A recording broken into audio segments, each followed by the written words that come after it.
I'm just excited to play with Hot Sauce, Alamo, all these dudes I've seen on tape. I see them in real life. It's almost like, it's just like a dream, you know what I mean?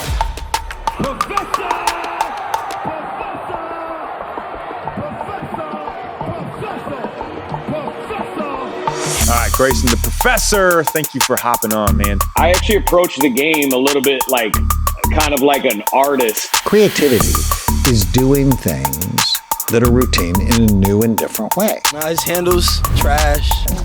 Then now it's just about executing. The executing's easy because the preparation was the hard part and the sacrifice that brought you to this moment.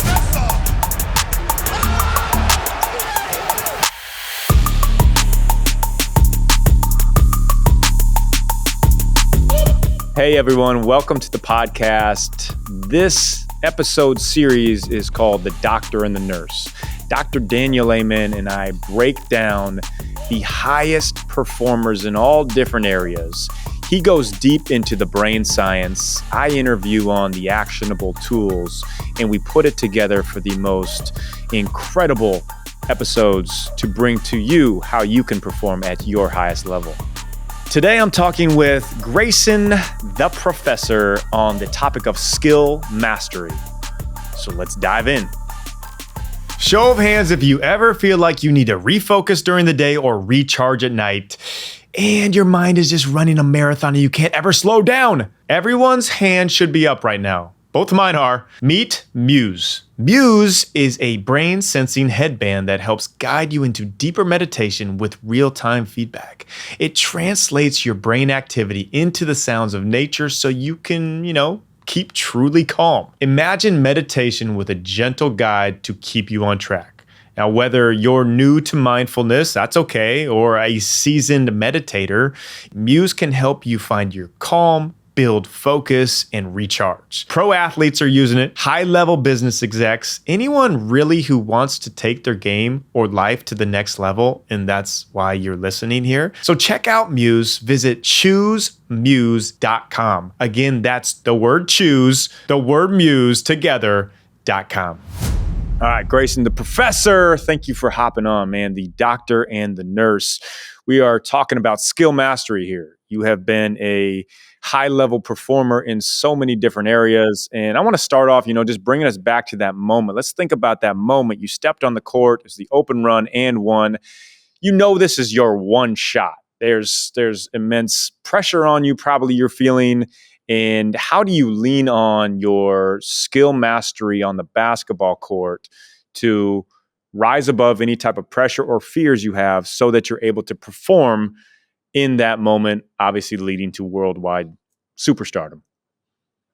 Yeah, I think it was mindset. I think that, like you mentioned, like pressure and this is your only shot.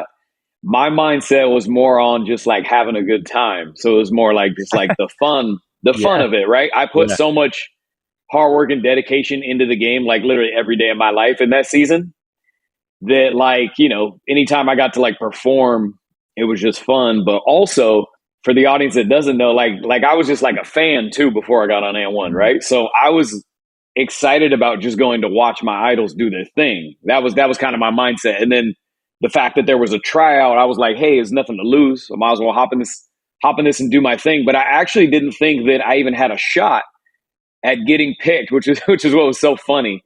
I knew I'd do my thing, but I was so used to getting politicked out or moved to the side via politics and counted out that I didn't even care. I was like, I'm just going to have fun and do my thing. Even if I do well, because I always feel like I was going to do well. Like, I still don't know if I'll get picked, but whatever, we'll just have a good time. So that was kind of my mindset. But as far as when it comes down to like the craft and like doing my thing, like I was so confident through preparation. Like I remember that moment. I didn't think anybody at that thing could guard me like by any means. So I approached it with like the uttermost confidence.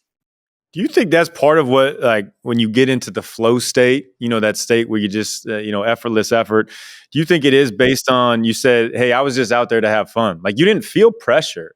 If you feel the pressure, then you're thinking like, now there's expectations.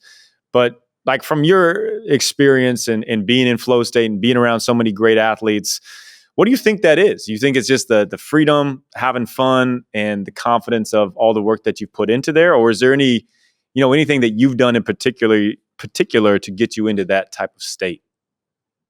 Man, good question. I think like flow state's hard to break down and kind of like understand, right? Because sometimes when it's at its highest, you might feel like it's a spiritual experience. It's more than just logistics. But I do think from a mindset standpoint, like we were talking about, I never actually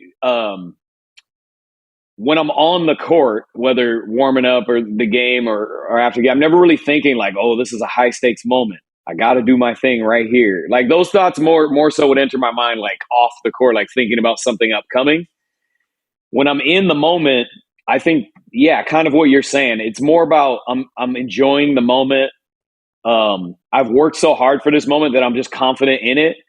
All movements, shooting, dribbling, play creating, even defense is all second nature because I do it so much. So it's almost like we've prepared so hard for this moment that now it's just about executing. But executing's easy or easier because the preparation was the hard part and the sacrifice that brought you to this moment. And so I never have any, okay, let me take that back. When I have had those thoughts like on the court, like, hey, this is a big moment. I got to do my thing now. Here we go. This is it. Then I actually didn't play good, or I didn't play as good as other moments where I wasn't thinking about those. It was just kind of like having fun and, executing my passion. I remember, yeah, that's what I would say. I mean, I think that's a phenomenal point, right? Like you're saying, hey, if I think I have to do something, now I'm thinking about that something instead of just relying on the second nature, the subconscious that you've developed over time, this skill acquisition. Now, you're also incredibly creative in so many ways. And I want to stay on the basketball aspect of it, of creating new moves, doing things that haven't ever been done before. So there's a 3-step learning process, which is the acquisition phase. That's being exposed to new information, new tasks. The consolidation phase, this is when the brain solidifies what you've learned. So you're exposed, you're learning it. And then the refinement phase, that's the practice, the repetition, in fully strengthening the neural connections. It's the neurons to skills. So when you're like, hey, I'm going to do this new move, like what's your process in terms of going from creation to actually execution? Oh, I love that, dude. Somebody asked me this yesterday, actually, on a group Zoom call. Yeah, crazy, man. I thought that was a good question. Dang it. No, it is a good. No. It was a great question. It is though. So as far as acquiring the move, like or thinking up some move, usually I grab inspiration from somewhere, but it literally can be from anything, just like art, right? A painter or somebody who writes, who's a writer. Right? You grab inspiration from just life, period. So when it comes to basketball, I could grab inspiration from a move that I did in the past when I'm watching old film and be like, oh, I should remix that and do that this way. It could be from like a kid on a viral video that did a move and I was like, oh, we should have did it like this though. Or I just love that move. I mean, I'll put my own spin on that. Or it could be from, an NBA player, or sometimes even I'll play pickup and I'll do something instinctually. And it was like crazy when I watch the film, and then I'll be like, I should do that on purpose because that's a crazy move, So and that's just naming a few off the top of my head, right? Like sometimes I'll watch vintage film and get inspiration, like all different type of ways the move comes to me. But the process usually is like alone in the gym, just like walking through it, like trying to understand it, like at first. So I don't know how long that period lasts, but usually, one practice session, just trying to like understand it. And then once I feel like I have a good understanding of footwork, I'll go like, not even half speed, 15%, quarter speed, trying to just like feel it, you know what I mean? And then once I do that, I try to gradually go up to game speed where I'm feeling it. And every move is different, right? Like some could take like a week or for some kids trying to learn, so it could take like a month or two. It just depends your skill level and like how hard that move is. But once I understand it, at the game speed level by myself, I take it to a no pressure situation, like a 1-on-1 or a 2-on-2. And then I'll try to pull it off and execute it. And then, when you get comfortable with that phase, then you could go to a higher stakes situation. So it usually goes like that. But I will say, even like I said, it's so case by case with people and what move it is and what you're trying to accomplish. Because I've actually seen a move before and then been like, man, I should try that. And then did it. And the next time I hooped and it worked. So like all of them everything's different, but I explained to more like the foundational level. Like that's how I would teach a kid to do it. Like take it to your practice session, learn it yourself, understand it, then no pressure situation, then higher stakes situation. Well, I think that's a phenomenal structure of it. It's like people will see somebody do something on stage and you're like, whoa, that person is just incredibly talented and gifted, but they don't know the process of the work that you put in to get to that in each different so much level. Work. And you outlined it really well there. You also hit on a point of looking for creativity in anything. So it's kind of like Rick Rubin. He's got his new book. Can't even remember what it's called off the top of my head, but he talks about like how he just keeps his mind open, and anything that he sees going on throughout the day, he's looking to it for creative inspiration. And man, that's what I think the best creative people actually do. So in developing skill mastery, people talk about the 10,000 hours. I don't know if that's necessarily true. I'm more of a believer in deliberate practice as opposed to just practice, because you've seen it with NBA players of you can just go in the gym and shoot and hoop, but do you really have focused practice that gets you to that next level of skill mastery? What do you think in terms of the popularized misconception of you just got to rise and grind and put in a ton of hours versus do you put in more focused hours, deep, deliberate practice? What do you think? I love what you're saying, the focused hours. I think it's just a general truth. The 10,000 hours thing is just like a general truth, like something vague because we can't really measure it, right? Like I said, even with that, how do you learn a move? That's all case by case for every basketball player would have a different speed at learning the move, right? So I think we can't really measure how to master. It's hard to measure because everybody's different and everybody has different strengths and weaknesses. So I look at it as like a general truth. But I think to your credit, like what you're saying is great. There's different levels of practice, right? Like you could put in the same amount of hours of practice as one of your peers in that same genre or field or whatever you're in, and you'd both get different results. You could put in the same amount of time, but it's like how you practice and what your talent level is would predicate what the harvest was to come from that. So I think, like you said, I'm a big fan of like really great practice. I know even on my own, the no pressure situation, like I was referring to last question, I actually really do like a hyper intense shoot around by myself, right? Where I'm in game mode the entire time. And I actually am envisioning like a 6'4" defender on me that forces me to, shoot higher and cover more ground on my moves. So it's more game transferable. So I've always tried to take pride in having a great practice work ethic. But I think, like I said, it always came from just like having fun and enjoying the moment and and just being in it. Yeah. I think that's an important point too of skill mastery is not just actually the physical hours that you put in, but it's also the mental hours that you put in. And you said the word visualization, which is a word that kind of gets thrown around a lot of like, well, what does it actually mean? How do you apply it? How do you do it? The best way I've seen it is George Mumford, Kobe and Jordan's mental coach said they would do exactly what you said right there. They would visualize every move in the game, every minute in the game. They'd watch it prior to going out there. So then it didn't feel foreign when they went out there. They already had an actual game plan. Is that similar to what you're saying in your visualization tactics for skill mastery? I think so. Yeah. I mean, you're talking about guys that did it at the highest level, right? Like, I bet you their preparation was more focused than mine, if I'm honest, right?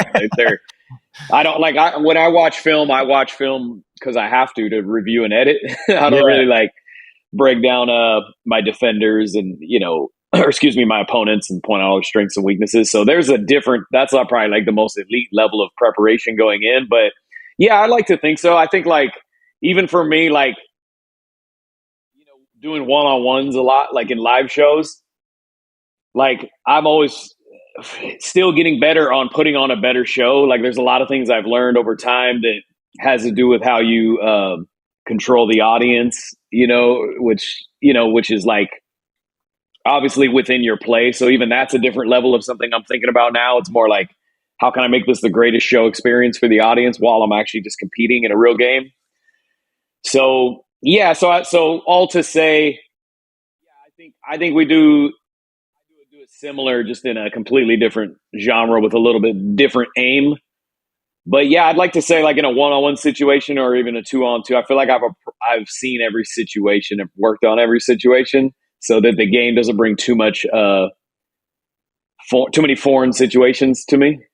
Yeah, and I'm a big believer in you prepare that way, but also like you're saying, hey, I'm not overdoing it to like a crazy extreme, because you also have to leave a little bit of room open for the creativity of, it's just like going on stage to speak. Like, I know what my plan is, but I need to leave a little bit of a buffer if I want to go down a different lane, if I want to talk about something else, if I want to hammer more on this. So you leave that there a little bit. And what's crazy is you also are talking about, like, hey, you got to put on the best experience. So you have skill mastery. Check this out. In actual basketball skills, the moves at the highest level of anybody that's ever walked the planet ball handling. You have mastery in putting on a great experience. So you're thinking about the audience, what they're getting out of it. And you have transitional skill mastery in YouTube and being a massive YouTube sensation. That's not easy. That's three different things that you've mastered, man, like at a high level. And they're completely different skills. How do you, in thinking about it, and maybe it's not something that you've really sat down and thought about, but it's transitional skill mastery. Do you think there are principles that you're using and taking from each one? Or let's try to unpack how you've went from basketball, ball handling, putting on high level shows, and then also the, creating enticing algorithmic videos on YouTube. Yeah, I'm trying. Well, first off, humble, man. I appreciate that. And I was trying to think of what are the transitional things that I've taken from one of those and transferred to the other.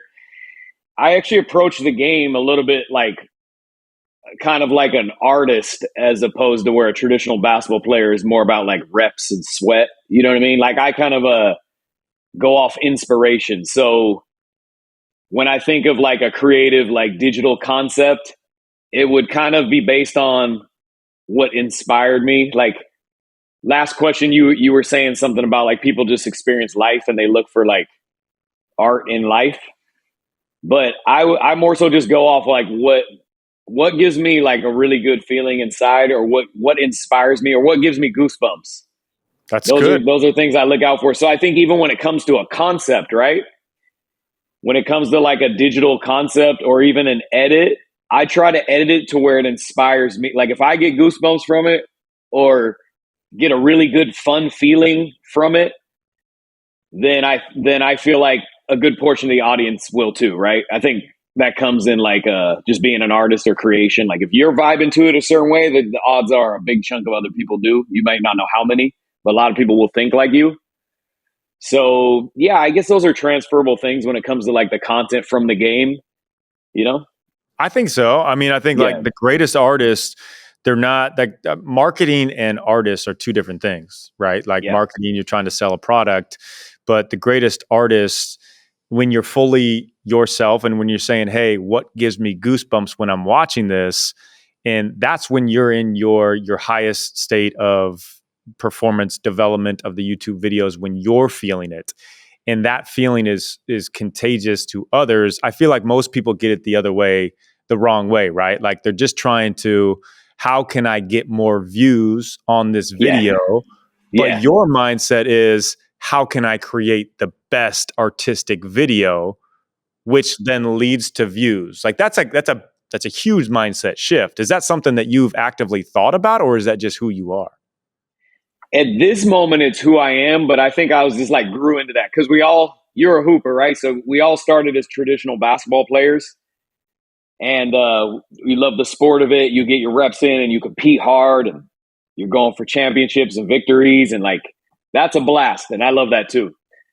I think what happened was, I think it was through street ball though. Like I was ultra inspired by like the And1 mixtapes back in the day. It was like hip hop and basketball merged, created this great feeling inside of this like it's inspiration, it's swag, it's like, jaw dropping moves and performance, right? So that kind of gave me like a feeling and a kind of a new way that I approached even the traditional game, right?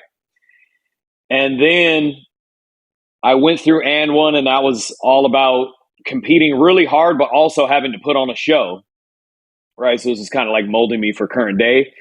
And that was a challenge, man. That was like, that was always difficult. Like, we play in a pro level team, but you have to win. And then corporate's going to be mad if you don't win and put on an amazing show. And then it's like, how do you deliver on that 100% of the time? It's like, you can't, but you can get dang close. You know what I mean? That's what I learned. You can get dang close. So, so all to say, when And One ended and then YouTube began, I tried to recreate the feeling that And One gave me for the newer generation. And then it morphed into other realms of creativity that I never thought I would have went there, but that came from having a great team who kind of showed me new things and stuff. Like, my homie came up with Spider-Man basketball, like the first cosplay basketball video. And it went bonkers and had a whole life of its own. But then that became another fun, cool concept for a video that gave people a different feeling than like what an And One video would give you or something. So slowly over time, I just built on the artist creative palette, and then through time, you feel your audience and how they react to things, and then you kind of move and try to mix it up. But I think over time, what I realized, like, man, I'm really a creative. Like, who would have thought? Because when I was growing into it, I'm just thinking I'm a ball player learning how to go into a new season and do it different. But then, we get here and it's like, man, we're just running like full sets and productions and everything. And I'm still playing a lot of basketball, but you have to have that creativity level. So I think it's become who I am now. Yeah, you know what? I mean, basically you're saying, and this is what I believe of the highest level performers and the most dominant in skill mastery of any type, is you have skills and then you're continuing to evolve. You're looking for the creative realm here or there, but it's always a constant evolution. You're not the same person. Like, you could be on here just telling stories of And One 15 years ago, 20, whenever it was. Like, those athletes and those people who they've done one thing, but they're done evolving. Like, you're on this constant growth of evolution. It's similar to like you and Dude Perfect, I think are very comparable in terms of where you started and where you're evolving to and continuing to evolve. So last question before we head out of here is, what is that next evolution that you foresee in your skill mastery? Like, where do you want to continue to take this?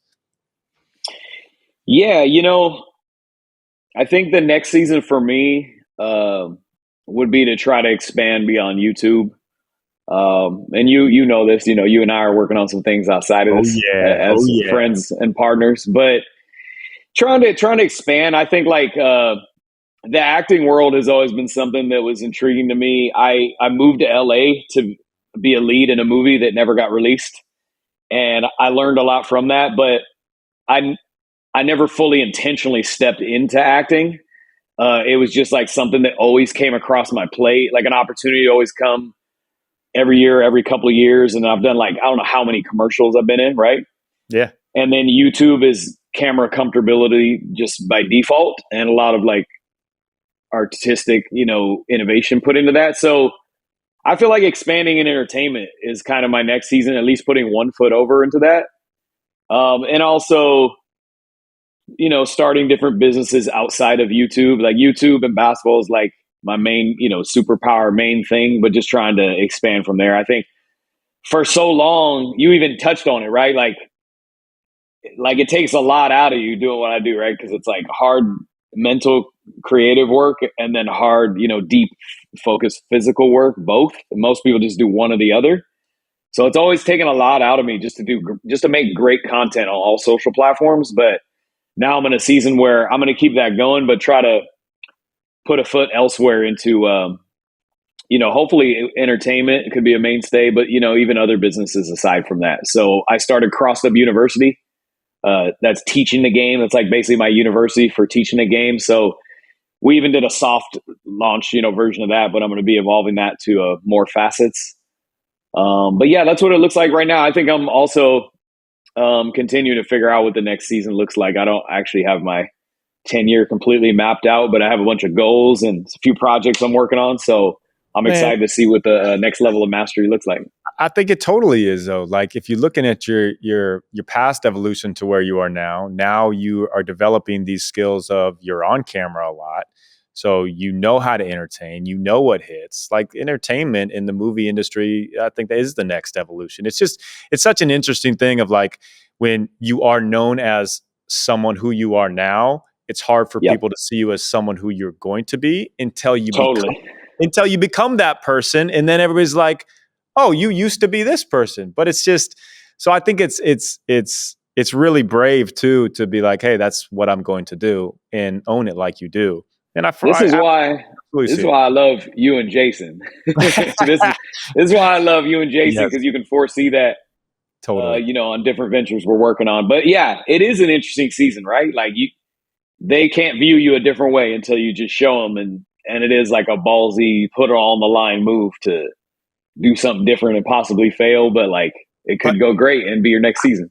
And I even see it like just even on this subject of skill mastery of you have mastered the skills that it takes. Now it's just a different arena.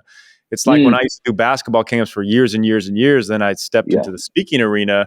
People are like, that doesn't correlate, but actually it does, because I was talking for 7 hours a day instead of just 1 hour. So it's just a different arena, but it's the same skills. Yeah, and you're a product of it. That's what I love, right? Like you started out in basketball, now you're author, speaker, got this podcast and a whole bunch of other things. So my hype man, I appreciate it. Love that. I love that. That's true though. I mean, but that's why you can have the vision for that, like what we're working on and stuff. So yeah, I'm excited. Well, man, hey, thanks for your time. Thanks for coming on here. These was of course phenomenal answers and one of the most skillful in many different ways. Mastered the art. Appreciate you, Grayson. Thank you, brother. Hey, humbled, man. Appreciate you guys. So now let's check in with Dr. Daniel Amen and let's figure out what's going on under the hood of Grayson, the professor, when he talks about skill mastery. Grayson, the street ball legend, aka the professor, talks about creativity being one of the most important aspects he focuses on when he's mastering a skill. He's this dribbling sensation. So how important do you think creativity is for mastering a skill? And do you think everyone has in their own right creativity, or is it, one of those gifts that's for a select few? So I might think about it in a different way. If you want to master a skill like dribbling, you should model who's ever masterful at doing that. You shouldn't. So creativity is doing things that are routine in a new and different way. And that's the exact wrong thing to do when you start. When you're starting to learn a new skill, you should master it in slow motion so that you really understand and teach your brain every small step along the way. And once you get really good at it, well, then you can add your own spin to it. Oh, yeah. Like the doctors that work with me, it's like, no, do the program.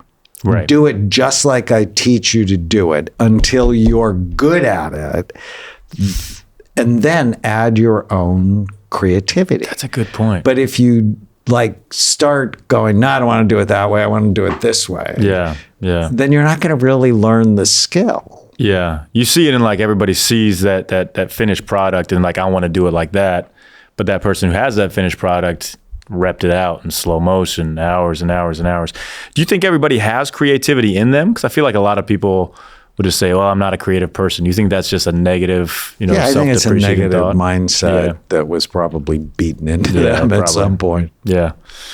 So Grayson also talks about transitional skill mastery, being able to master different things at a very high level. So for example, he's mastered basketball.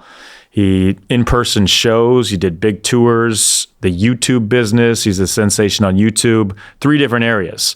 And I feel like, you've done the same thing. Top doctor, top brain coach, successful business owner. So when you're thinking about it, like you're stepping into a new arena, let's even think like, hey, you're going to go into a new arena now. How do you use the skills you've developed in those other arenas to master this new skill? I think it starts, at least for me, with the ability to communicate. So as I work with patients, yes, I have to master my medical skill. But I think I'm successful because I can make complex things really simple. And I take communication to my writing, to my speaking, to the podcast. So it's a foundation of communication, but also passion to share that makes me good at what would be many things. But what I'm really good at is communicating. Yeah, and at the core, it's communicating. Complex to the simple. I like that. All right, so is there a new arena that you thought like, hey, I've mastered everything. Is there another arena that you want to master? Yeah, massive change in the world. Yeah. I'm so excited about the potential. Like now we're going to be serious. We're going to have a serious discussion about health in this country. Like I'm a huge fan of Mehmet Oz, and I've been on his show probably 30 times. And RFK Jr. and people go, oh my God, he's a Trumpster. And I'm like, if President Biden asked me to help, I'd totally help. Yeah, for sure. I'm an American and I'm a healer and we're sick. And we're going to have the discussion on, is your food safe? Is the air you breathe good for you? Is the water you drink, does it serve your health or does it steal from your health? And so what I really want is I want how to help society change in a good way, because 90% of our healthcare dollars are spent on chronic preventable illnesses. That should just piss you off. Crazy. That the money we are spending on the pharmaceutical industries, last year there are 340 million prescriptions written for antidepressants. This should just piss you off. Yeah, it does. It's like, no, this is not normal. This is not okay. No. This is not optimal. We've been sold a bill of goods. A whole bunch of people are making a lot of money off of our early death. And that's not okay. So the skill is, how do I translate what I do to a much wider audience? And I think that, that is, eyes are open now. People are going to, be more open to hearing about what the truth is. And I think you're at such a spot where you've built up everything to, people are going to listen. You're going to have the ability to change.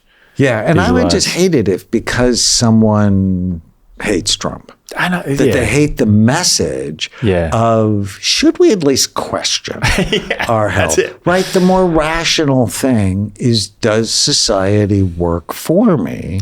Or does, if there's a health food aisle in the store, what does that say about the rest of the store? That's a good way to put it. I've never thought of that. That's a good way. Thank you so much for tuning in. I hope you enjoyed it, took a lot away from it. There's plenty more where that came from, and you can find another episode right here. Come on, you can click it right here.